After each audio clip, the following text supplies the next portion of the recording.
Boa noite, queridos irmãos e amigos. Que bom estar com vocês nesta noite, no início do culto de adoração dos Adventistas do Sétimo Dia, Movimento de Reforma. Este culto transmitido pela TV Conectados com Deus. E é em nome de Jesus que nós damos início a esse momento de estudo da Palavra de Deus e também de louvor ao nosso maravilhoso Criador.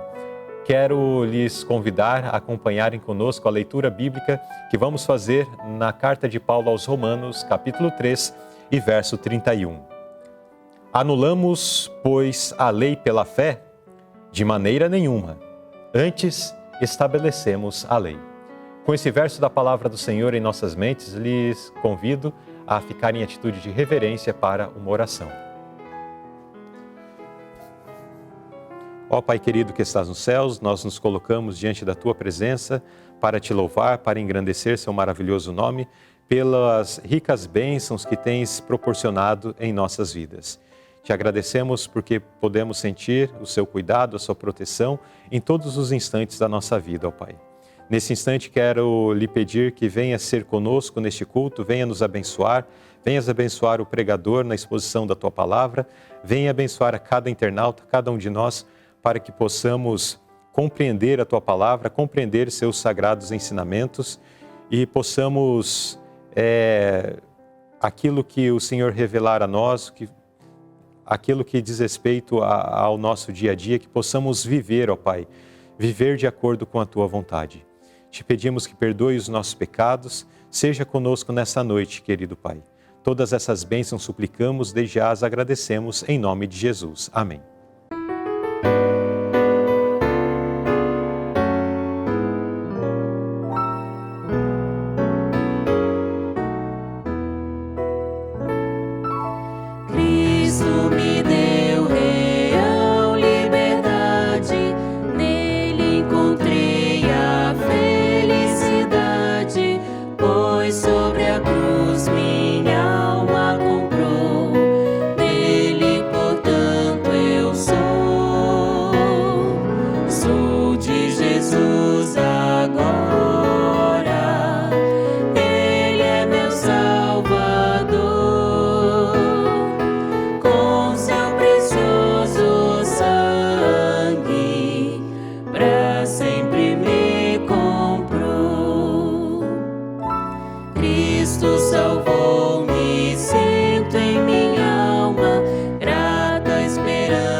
Louvado seja o Senhor por esse maravilhoso hino.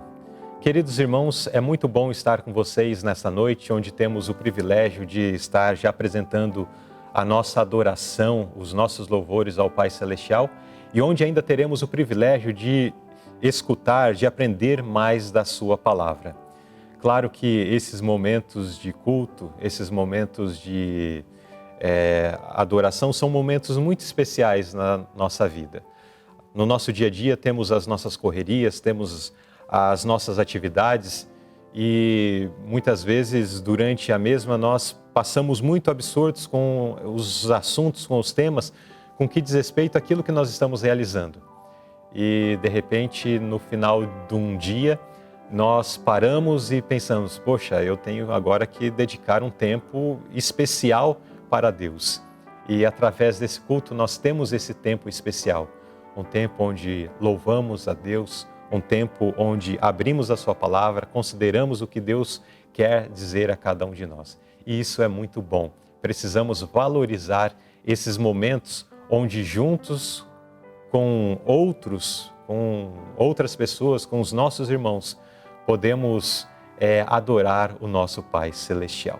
Eu quero fazer um convite especial para você nesse momento, para adorarmos ao nosso Pai Celestial de uma forma toda especial, que é através das nossas ofertas. É uma forma também que temos de agradecer a Deus, é uma forma que temos também de louvar o nosso Deus, através dos nossos bens, através dos nossos recursos. Está aí na tela já os dados, através dos quais você pode ofertar, apresentar a sua oferta a Deus, através aqui da TV Conectados com Deus. Então, nesse instante, nós estaremos participando de um louvor e durante este momento de louvor, você é convidado para apresentar a sua oferta ao nosso Pai Celestial.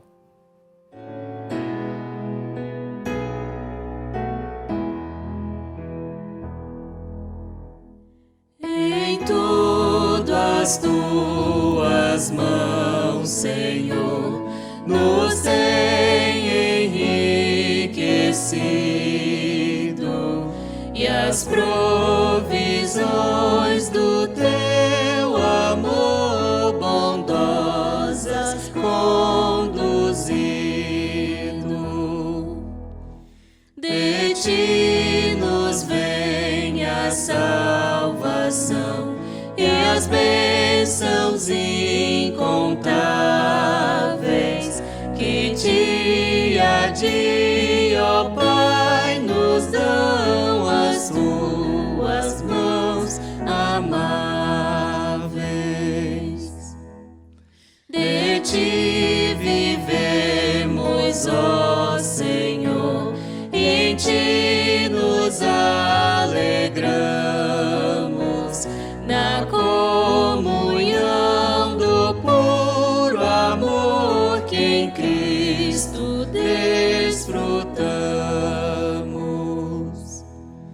Recebe, pois, a gratidão da oferta que trazemos, nascido, ó Deus, da multidão de quanto a ti devemos.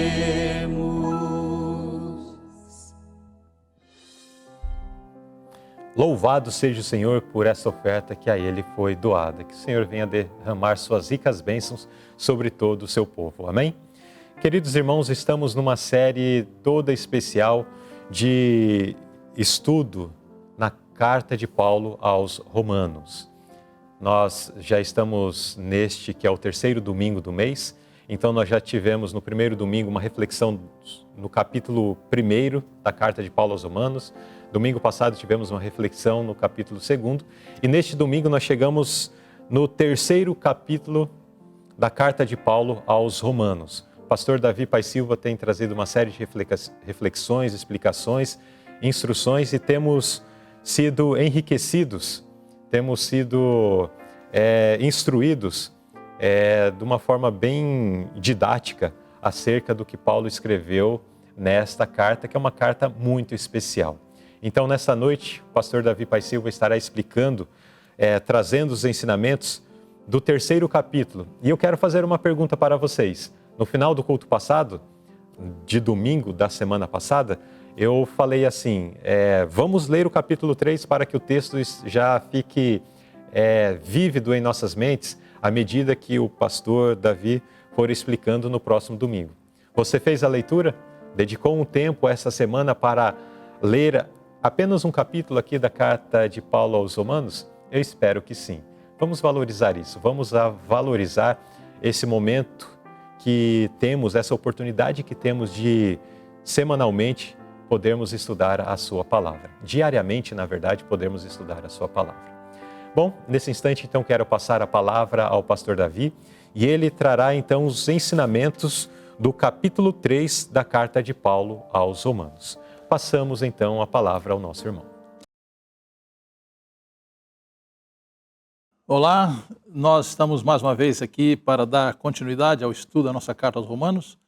No capítulo 1, só voltando um pouquinho, nós aprendemos o tema da carta, que é a justificação pela fé. No capítulo 2, no capítulo 1 ainda, nós percebemos a condição dos gentios que recusaram o conhecimento de Deus, a que ponto chegaram. No capítulo 2 encontramos os judeus ou aqueles entre nós que conhecem a verdade, mas não praticam, e julgam os outros e condenam os outros, falam mal dos outros, etc, etc. Ali fala do verdadeiro israelita, do israelita que é apenas de nome, ou do reformista que é de coração, ou aquele que apenas professa.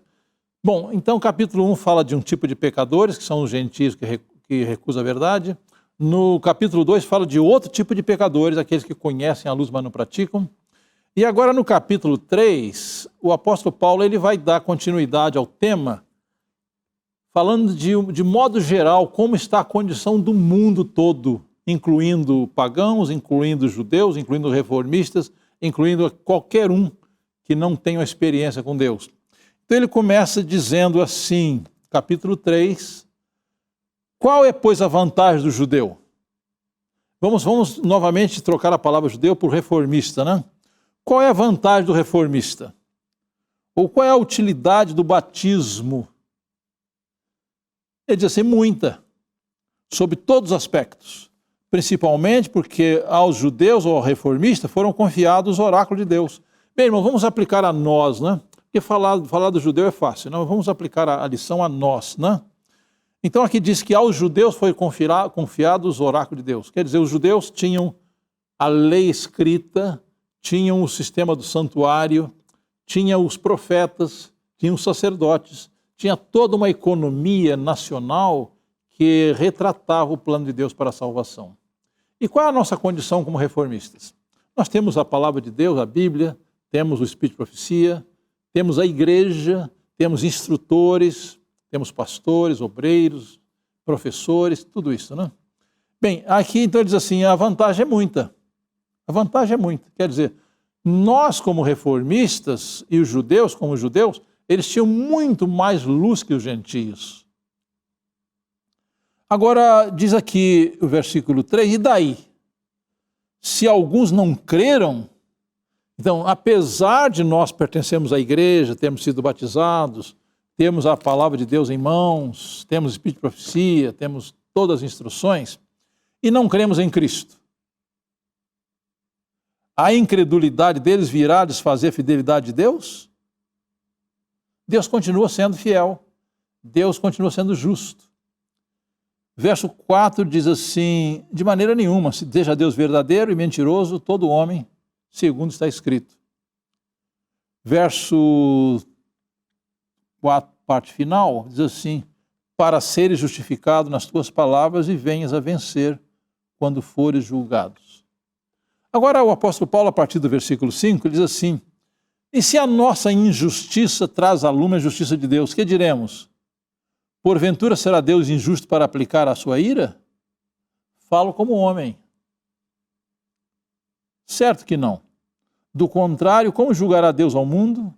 E se por causa da minha mentira fica em relevo a verdade de Deus para a sua glória, porque sou ainda condenado como pecador? Bem, aqui, irmãos, o apóstolo Paulo traz uma teoria muito interessante. Ele traz o seguinte argumento daqueles que vivem no pecado, né?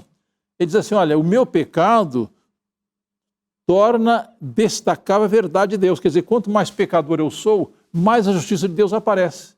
Quer dizer, eu viver no pecado é uma bênção, porque o nome de Deus aparece mais. Essa é uma falsa teoria, claro, né? Verso 8 diz assim, e por que dizemos como alguns, caluniosamente, afirmando que o que fazemos, pratiquemos males para que venham bens, a condenação deles é justa. Entenderam o pensamento? Então o apóstolo Paulo ele traz aqui uma teoria que existia no seu tempo e existe hoje também. Quer dizer, quanto mais mal eu sou, quanto mais pecado eu pratico, mais eu destaco a graça de Deus, mais eu destaco a misericórdia de Deus, mais eu destaco a justiça de Deus. E Paulo fala, a condenação destes é justa. Agora, observe que no versículo 1, ele diz assim, ele pergunta, qual a vantagem? Tem vantagem? Temos. Temos vantagens. Que vantagens? Temos a Bíblia, temos a Espírito de Profecia, temos conhecimento, temos a igreja, temos a organização, temos tudo isso.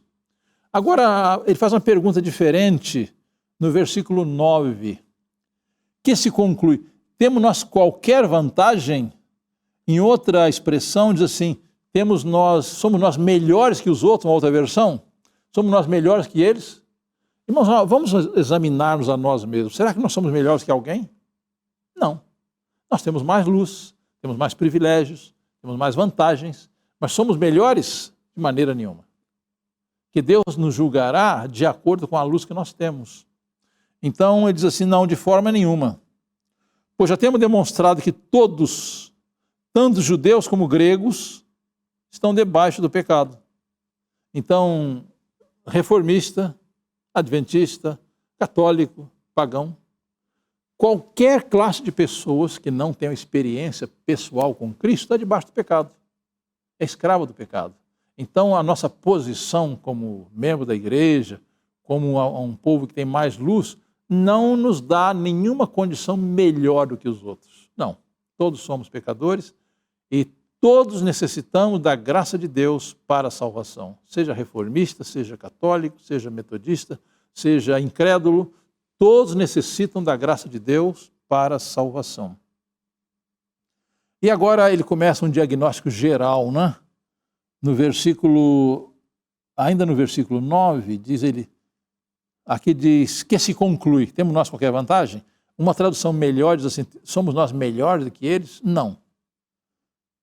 De forma nenhuma, pois já temos demonstrado que todos, tanto judeus como gregos, estão todos debaixo do pecado, como está escrito. Não há um justo, nem um sequer. Bem, irmãos, aqui chegamos a um ponto muito importante. Quem é justo diante de Deus? Será que por pertencermos à reforma, ou sermos adventistas, ou a outra igreja qualquer, nós somos justos diante de Deus por pertencer a uma igreja? Não. Aqui diz não, não há um justo sequer. Bem, parece uma contradição, porque a palavra de Deus diz que há justos. Noé foi justo, Abraão foi justo, Moisés foi justo, Davi foi justo. Há justo ou não há justo? Então, perante Deus, quem é justo? Então, eu não sou justo porque tento obedecer à lei de Deus, eu não sou justo porque pratico reforma de saúde, eu não sou justo porque devolvo dízimo, eu não sou justo pelas minhas obras. O único justo perante Deus, vamos descobrir depois, é aquele que aceita a Jesus Cristo como seu Salvador pessoal. Agora vamos ver aqui um diagnóstico que o apóstolo Paulo faz da situação geral, tanto do pagão do capítulo 1, como do judeu reformista do capítulo 2, e agora do mundo em geral.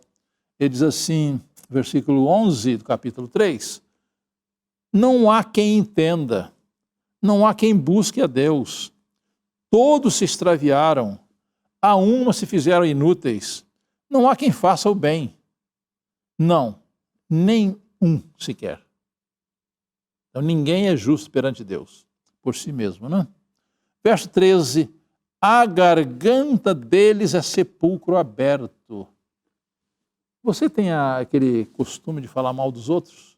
Ainda que você seja membro da igreja? Tem costume de falar mal dos outros? Aqui diz, a garganta deles é um sepulcro aberto. Com a língua urda engano. Veneno de víbora está nos seus lábios. A boca eles a têm cheia de maldição e de amargura. São os seus pés velozes para derramar sangue. Nos seus caminhos há destruição e miséria.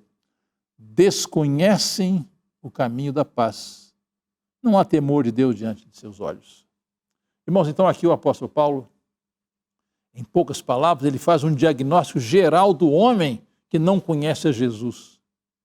Ele é a garganta, é sepulcro caiado, é uma fonte de miséria, ele bendiz com a boca e maldiz com outra boca, ele acha prazer em falar mal dos outros, ele vive no pecado realmente. Então esse é o diagnóstico que ele faz. Todo ser humano, seja ele quem for, que não tem um relacionamento pessoal com Cristo. Essa é a sua condição. Agora vamos ver versículo 19. Sabemos que tudo que a lei diz, aos que vivem na lei o diz, para que se cale toda a boca e todo mundo seja culpável perante Deus. Então, queridos irmãos, aqui de acordo com o apóstolo Paulo, no capítulo 3, 19, diz que todo o mundo é culpado perante Deus, todos, sem exceção. Agora vamos entrar na nossa experiência, né? Irmãos, quando nós estamos no mundo e somos alcançados pela verdade e aceitamos a fé, aceitamos a igreja, somos batizados, né? Qual é o nosso esforço? Nós conhecemos a lei, conhecemos o sábado, conhecemos os 10 mandamentos e conhecemos tudo bem explicado, bem detalhado. Agora eu vou tentar obedecer à lei. Mas aqui diz assim, verso 20, visto que ninguém será justificado diante dele por obras da lei, em razão de que pela lei vem o pleno conhecimento do pecado. Vamos ver se nós entendemos o pensamento do apóstolo Paulo aqui, o pensamento de Deus através de Paulo, né? Quer dizer, o meu esforço de guardar a lei e de obedecer os mandamentos não me faz justo diante de Deus. Está claro? Será que você fica chocado com isso? Você está surpreso com isso? Aqui diz assim, visto que ninguém será justificado diante dele. Vamos destacar esse ponto. Diante de Deus, ninguém será justificado pelas obras da lei, quer dizer, pelo seu esforço de guardar os mandamentos. Em razão de que pela lei vem o pleno conhecimento do pecado. Qual é o papel da lei, então, no plano da salvação? É muito importante, é um papel-chave. Porque é a lei, é a palavra de Deus, é que revela a nossa condição. Mas ela não nos transforma. O meu esforço para guardar a lei não me transforma, não me justifica perante Deus. Está claro? O papel da lei é revelar a minha condição. A lei faz um diagnóstico profundo da minha vida. A lei diz assim, olha, você é pecador e deve morrer a morte eterna. Esse é o papel da lei. Ela revela a minha condição e o resultado da minha condição pecaminosa. Eu quero destacar bem o versículo 20. Ninguém será justificado diante dele, porque a justificação que nos salva é a justificação diante de Deus.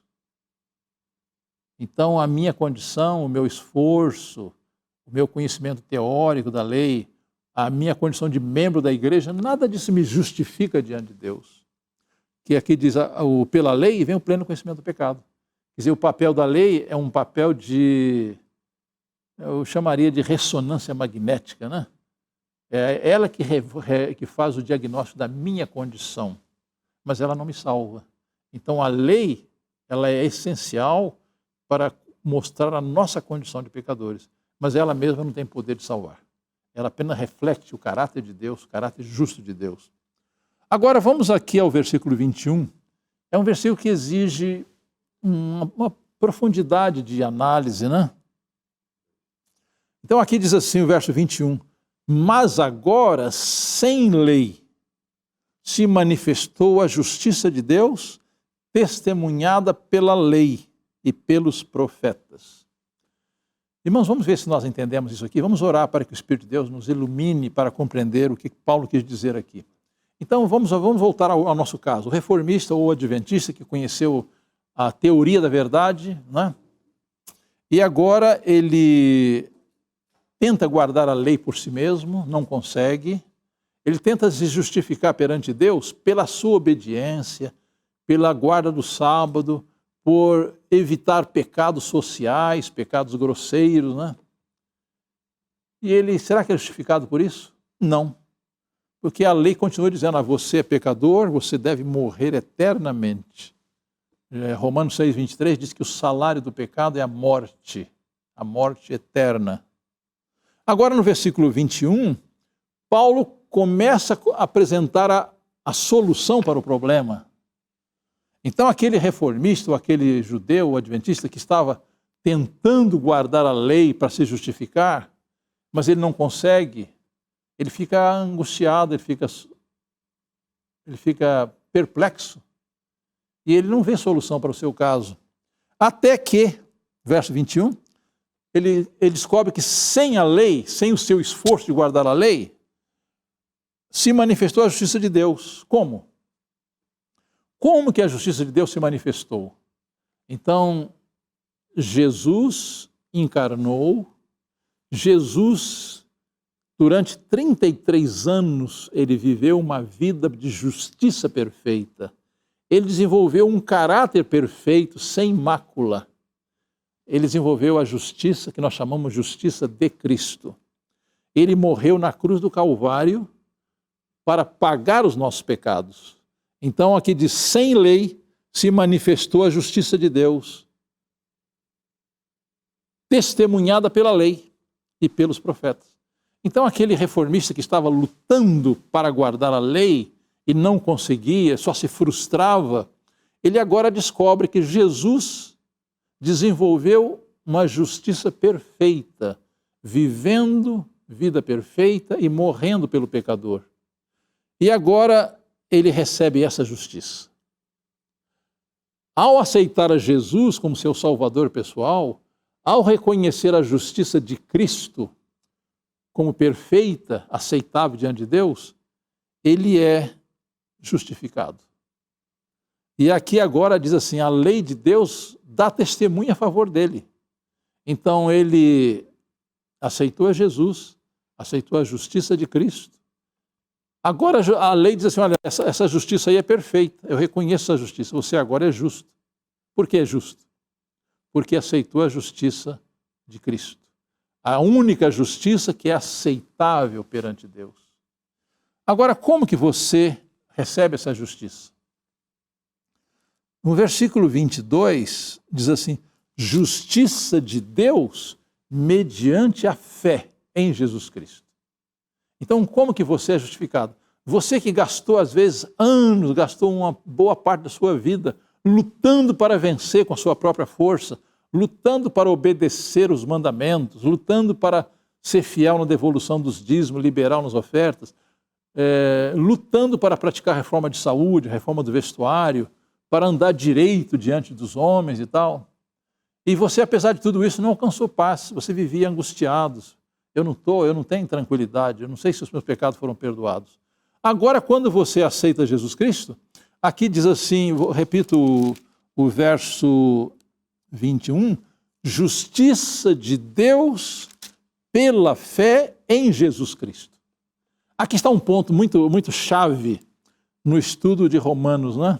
Você recebe a justiça de Cristo mediante a sua confiança em Cristo, mediante a sua entrega a Cristo, mediante a sua fé em Cristo. E aqui diz, para todos e sobre todos os que creem. Vamos aqui voltar a um ponto importante. Embora Deus tenha provido a salvação para toda a humanidade, Ele só vai salvar os que creem. Ele só vai salvar aqueles que submetem a Cristo. Aqueles que perdem toda a confiança própria e confiam unicamente na justiça de Cristo. Então aqui diz assim, para todos e sobre todos os que creem, esses serão salvos. Por isso que na comissão evangélica, Jesus diz assim, ide pregar o evangelho a toda criatura, quem crer e for batizado será salvo, mas o que não crê será condenado. E agora Paulo diz assim, não há distinção, pois todos pecaram e carecem da glória de Deus. Então, queridos amigos, a minha posição como reformista, a minha posição como pastor, ou a minha posição como alguém que está se esforçando para guardar a lei de Deus, os mandamentos, não altera, todo mundo está na mesma condição. Quer dizer que a única maneira que eu posso ser considerado justo por Deus é mediante a minha fé em Cristo Jesus. Não há outra maneira. Então ele diz assim, todos pecaram, quer dizer, não há exceção. Todos pecaram. Agora, Deus não faz acepção de pessoas, mas faz exceção. Ele faz exceção que ele só vai salvar os que creem em Cristo e andam na luz, que conhecem, né? Agora, o apóstolo Paulo, versículo 24, ele usa aqui uma redundância, um exagero de expressão para facilitar a compreensão.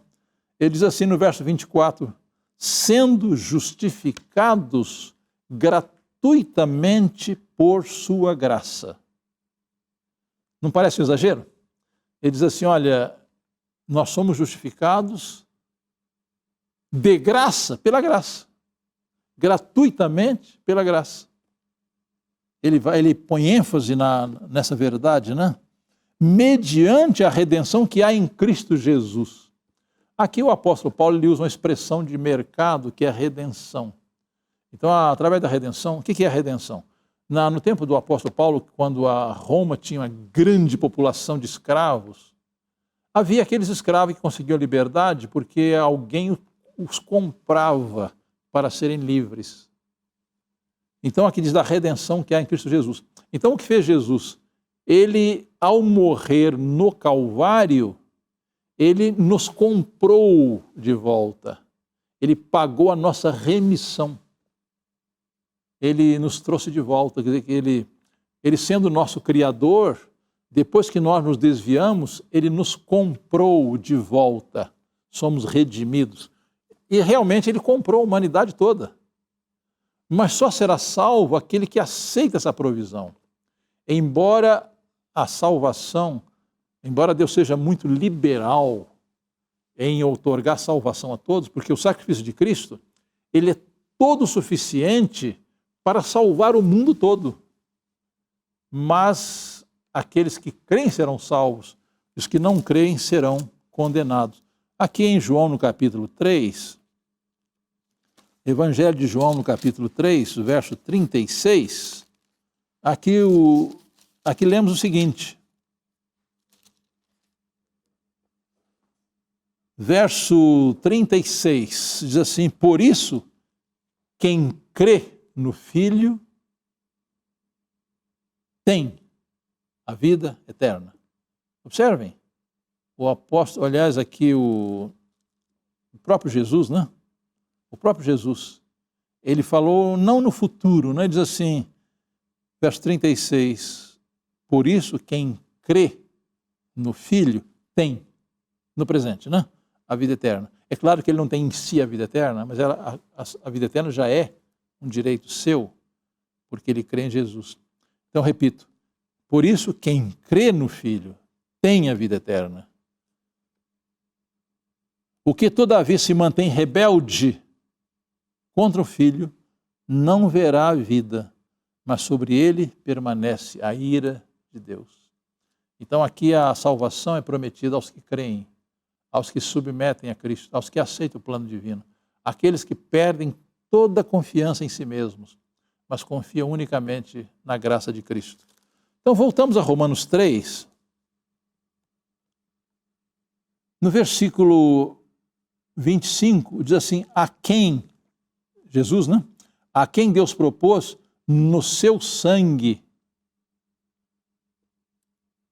como propiciação mediante a fé, para manifestar a sua justiça por ter Deus, na sua tolerância, deixado impunes os pecados anteriormente cometidos. Irmãos, aqui é a maravilha de Deus, né? Quer dizer, quando nós lemos a história do pecado, Deus havia dito a Adão e Eva, olha, vocês podem comer de toda árvore livremente, mas da árvore da ciência do bem e do mal não comerás, porque no dia em que comeres certamente morrerás. Então a justiça de Deus exigia que o homem pecador fosse morto no dia do seu pecado. Mas nós sabemos que Adão viveu 930 anos. Por que Deus não eliminou Adão e Eva no mesmo dia? Aqui entrou a graça. Eu gosto muito de uma declaração inspirada que diz assim, a justiça espera enquanto a graça opera. Então Deus aqui diz que Deus, na sua tolerância, vamos ler todo o versículo 25, a quem Deus propôs no seu sangue com propiciação mediante a fé, para manifestar a sua justiça, por ter Deus, na sua tolerância, deixado impunes os pecados anteriormente cometidos, tendo em vista a manifestação da sua justiça no tempo presente. Como que Deus manifestou a sua justiça? Deus não anula a sua justiça para salvar o homem. Então, aquela punição eterna que eu mereço, que você merece, que nós merecemos, ela foi transferida de mim para Jesus. Jesus sofreu a ira de Deus no Calvário, em meu lugar. Por isso deveríamos entender bem, aceitar bem esse assunto da substituição. Quer dizer, Jesus se tornou o meu substituto. A morte eterna que era para mim foi colocada sobre ele. Para que a justiça perfeita que é dele seja colocada sobre mim, quando eu creio nele como meu Salvador pessoal. Agora, irmãos, aqui no versículo 26 tem um outro ponto que devemos gastar algum tempo para compreender, né? Aqui diz assim, tendo em vista a manifestação de sua justiça no tempo presente, para ele mesmo ser justo e justificador daquele que tem fé em Jesus. Interessante isso aqui, né? Porque Deus é justo, ele não tolera pecado, ele tem de punir o pecado. Mas quando eu creio em Cristo, o meu pecado é transferido para Cristo. Então, apesar de eu ser um pecador por natureza, por tendências, a justiça de Cristo me é oferecida gratuitamente. Então, Deus é justo. Por que ele é justo? Porque ele infligiu o castigo em seu filho em meu lugar. Então, a justiça de Deus foi manifestada no tempo presente. Quer dizer, foi manifestada quando Cristo sofreu no Calvário em meu lugar. Isso é justificação, né? Então, ele é justo porque ele castigou o seu próprio filho e me justifica, não porque eu seja bom, mas porque eu aceito a justiça de Cristo em lugar da minha injustiça. Isso aqui é um pensamento muito bonito, muito profundo, né? Para ele mesmo ser justo e justificador daquele que tem fé em Jesus. Agora, verso 27 diz, onde, pois, a jactância foi toda excluída? Por que lei das obras? Não, pelo contrário, pela lei da fé. E agora Paulo chega a uma conclusão, não é? Versículo 28. Concluímos, pois, que o homem é justificado pela fé, independentemente das obras da lei. Quer dizer, embora a nossa obediência seja importante como fruto da fé, ela não nos salva. Nós somos salvos é pela graça. Quer dizer, a graça nos dá a salvação, a graça nos dá o perdão, a graça nos dá o arrependimento, a graça nos capacita a fazer a vontade de Deus. Mas eu sou salvo unicamente pela misericórdia de Deus, pelo sacrifício de Cristo, pela substituição que ele fez em meu favor. E agora, verso 29, diz, é porventura Deus somente dos judeus? Não é também dos gentios? Sim, também dos gentios. Visto que Deus é um só, o qual justificará por fé o circunciso, o batizado, né? E mediante a fé, o incircunciso não batizado. Quer dizer, eu não sou justificado pelo batismo, eu sou justificado pela fé antes do batismo e depois do batismo. Mas sempre justificado pela fé. E o apóstolo Paulo faz uma pergunta agora, que talvez alguém entenda que graça é uma liberação de Deus que deixa o homem livre para pecar à vontade. Isso aqui é uma má compreensão da graça, né? Aqui diz assim, anulamos, pois, a lei pela fé? Não, de maneira nenhuma. Antes, confirmamos a lei.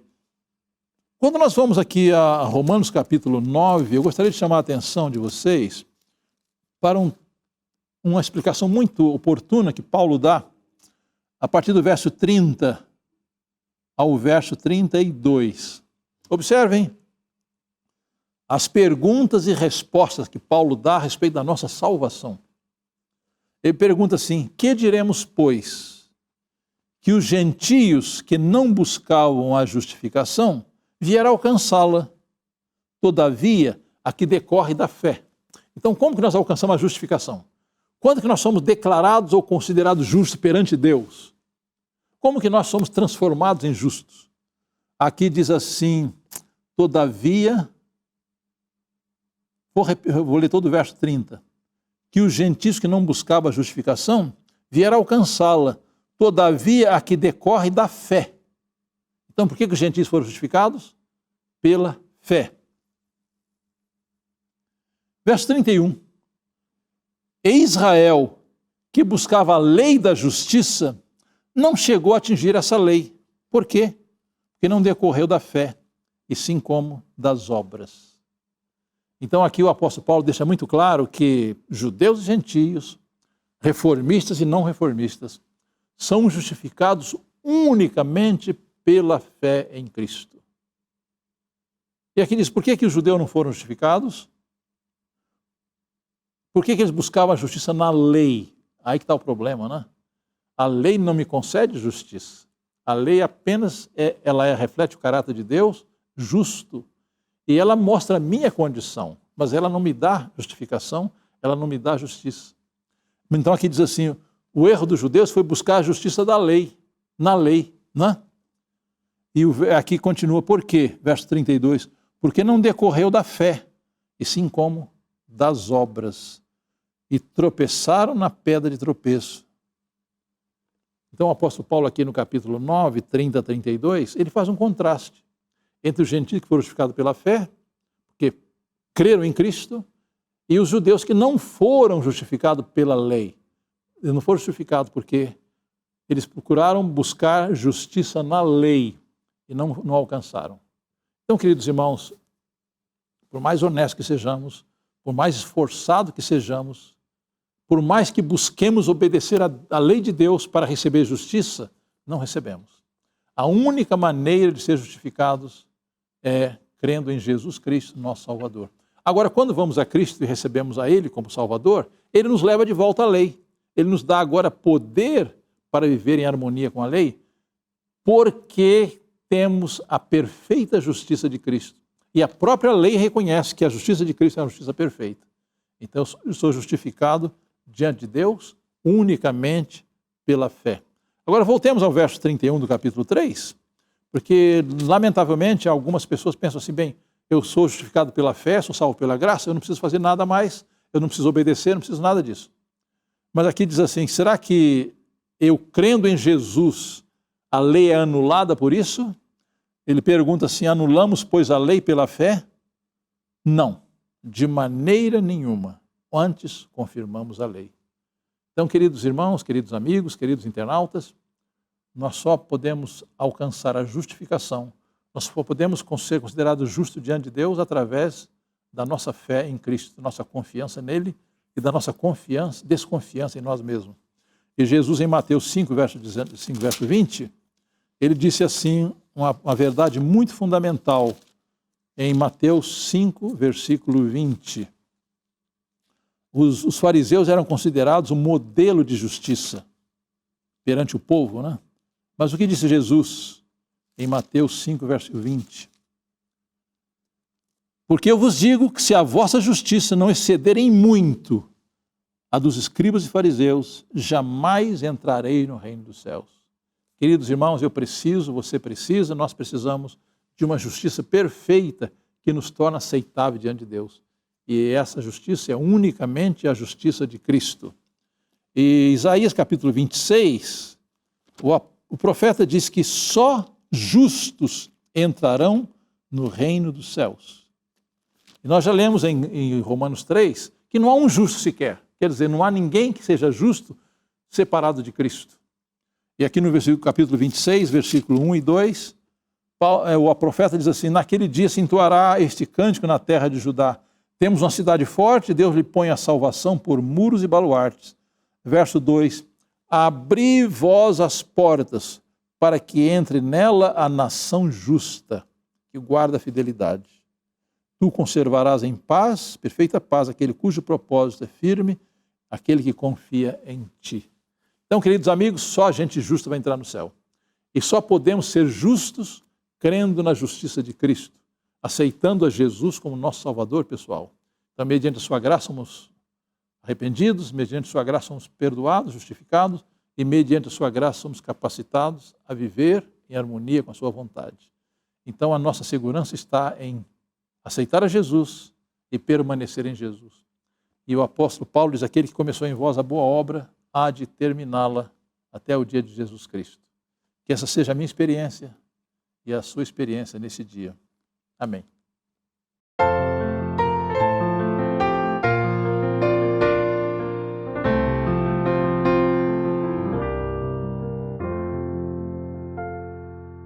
Quero estar ao pé da cruz, de onde rica fonte corre franca, salutar, do Calvário monte. Se na cruz, sempre me glorio, até que ao fim vá descansar, salvo além do rio.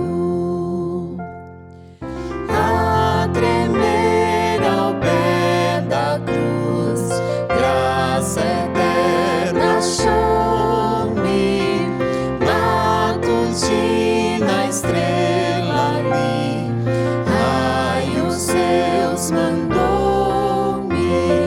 Se na cruz, sempre me glorio, até que ao fim vá descansar, salvo além do rio. Junto à cruz ardendo em fé, sem temor vigio, pois a terra santa irei, salvo além do rio. Se na cruz, sempre me glorio, até que ao fim vá descansar, salvo além do rio.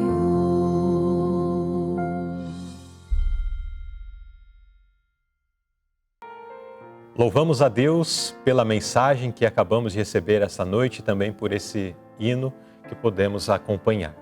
Queridos irmãos, queridos amigos, nesse instante quero lhes convidar para juntos nós nos apresentarmos a Ele através de uma oração.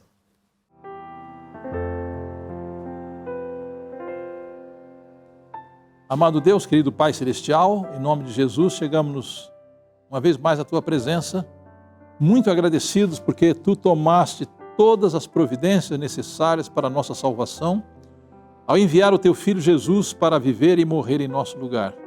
Agradecemos, Senhor Deus, pela Tua palavra, pelo Teu Espírito Santo, e pedimos que Tu abençoes a todos aqueles que estão conectados conosco, que possamos receber a Tua palavra como verdade essencial para a nossa salvação. Ajuda-nos, Senhor, a desconfiar de nós mesmos, desconfiar dos nossos próprios esforços e a confiar unicamente em Cristo, em sua vida perfeita, em sua morte expiatória no Calvário, para a nossa salvação.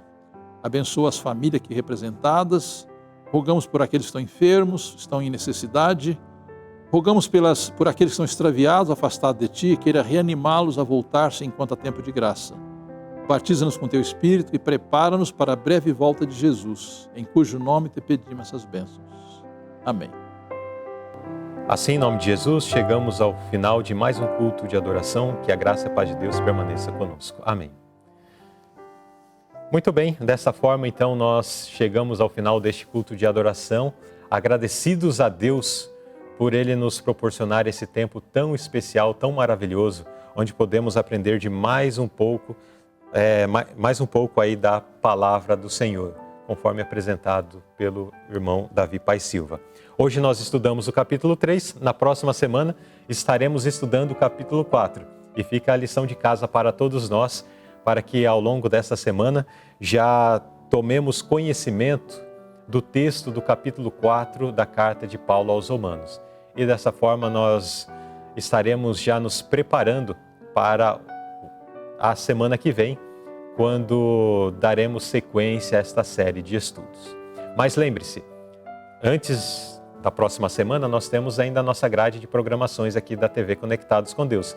Lembrando que quarta-feira temos nosso culto de oração a partir das 19h30, na sexta-feira o programa Lição Interativa e no sábado pela manhã a Escola Sabatina e o culto divino. Fique com Deus e até o nosso próximo encontro.